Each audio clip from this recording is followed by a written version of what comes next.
ধামুরহাট উপজেলা মাসিক আইন শৃঙ্খলা কমিটির সভা অনুষ্ঠিত হয়েছে। বৃহস্পতিবার 14 নভেম্বর সকালে উপজেলা নির্বাহী অফিসারের কার্যালয়ে অনুষ্ঠিত এ সভায় সভাপতিত্ব করেন ইউএনও মুস্তাফিজুর রহমান। আইন শৃঙ্খলা, মাদক নিয়ন্ত্রণ, সন্ত্রাস প্রতিরোধ এবং বাল্যবিবাহ রোধে করণীয় বিষয় নিয়ে সভায় বিস্তারিত আলোচনা হয়।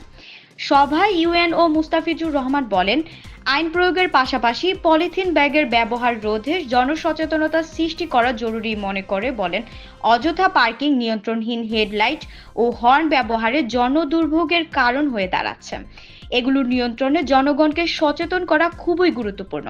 এছাড়া মাদক ও বাল্যবিবাহ প্রতিরোধে সামাজিক সচেতনতা বাড়ানোর জন্য বিভিন্ন প্রচারমূলক কার্যক্রম গ্রহণের উপরও তিনি জোর দেন।